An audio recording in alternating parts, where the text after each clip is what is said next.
भाई और बहनों, आज एक और बहुत बड़ी चुनौती है जिसका जिक्र मैं आप सभी किसान साथियों, हमारे इनोवेटर्स के सामने जरूर करना रहूं। आत्मनिर्भरता पर इतना बल मैं क्यों दे रहा हूं और खेती की, किसानों की इसमें क्या भूमिका है, ये हम सबको समझ करके मिशन मोड में काम करने की जरूरत है। आज सबसे अधिक खर्च जिन चीजों को आयात करने में हमारा होता है वो खाने का तेल है, फर्टिलाइजर है, कच्चा तेल है। इनको खरीदने के लिए ही हर साल लाखों करोड़ रुपए हमारे दूसरे देशों को देना पड़ता है। विदेशों में जब कोई समस्या आती है तो इसका बुरा असर हमारे यहां पर भी पड़ता है। अब जैसे पहले कोरोना आया, हम मुश्किलें झेलते झेलते दिन निकाल रहे थे, रास्ते खोज रहे थे। अभी कोरोना तो पूरा नहीं हुआ तो लड़ाई छिड़ गई।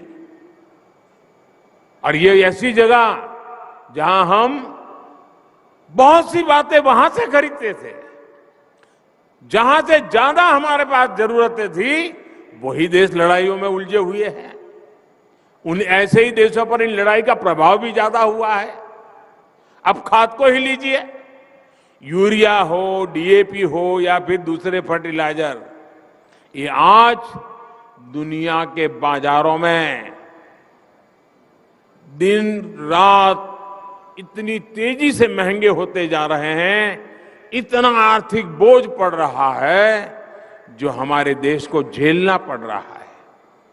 आज हम विदेशों से 75-80 रुपये किलो के हिसाब से यूरिया खरीदते हैं, लेकिन हमारे देश के किसान पर बोझ न पड़े, हमारे किसान, उन पर कोई नया संकट न आए जो 70-80 रुपये में हमारा यूरिया हम आज बाहर से लाते हैं, हम किसानों को 5 या 6 रुपये में पहुंचाते हैं भाइयों, ताकि मेरे किसान भाइयों बहनों को कष्ट न हो,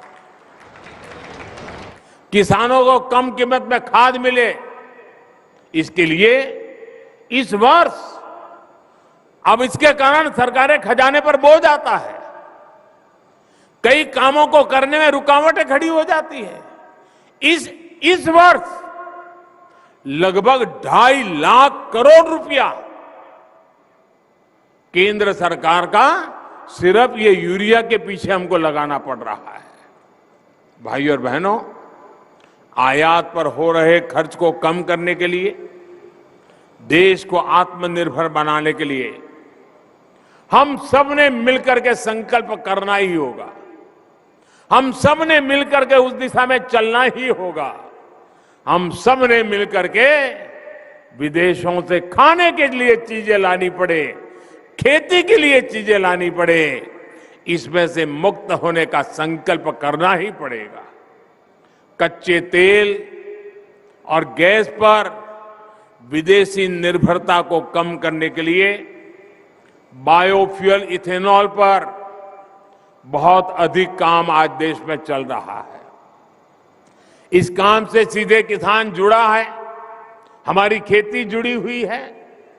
किसान की उपज से पैदा होने वाले इथेनॉल से गाड़ियां चले और कचरे से, गोबर से बनने वाली बायोगैस से बायो सीएनजी बने, ये काम आज हो रहा है। खाने के तेल की आत्मनिर्भरता के लिए हमने मिशन ऑयल पाम भी शुरू किया है। आज मैं आप सभी किसान साथियों से आग्रह करूंगा कि इस मिशन का अधिक से अधिक आप लाभ उठाएं। तिलहन की पैदावार बढ़ाकर हम खाद्य तेल का आयात बहुत कम कर सकते हैं। देश के किसान इसमें पूरी तरह सक्षम है। दालों के मामले में जब मैंने 2015 में आपको आह्वान किया था, आपने मेरी बात को सर आंखों पे उठा लिया था और आपने करके दिखाया था। वरना पहले तो क्या हाल था, हमें दाल भी विदेशों से लाकर के खानी पड़ती थी। जब हमारे किसानों ने ठान लिया तो देखते ही देखते दाल का उत्पादन लगभग 70% तक बढ़ाकर दिखा दिया। ऐसी ही इच्छा शक्ति के साथ हमें आगे बढ़ना है। भारत की कृषि को और आधुनिक बनाना है, नई ऊंचाई पर पहुंचाना है।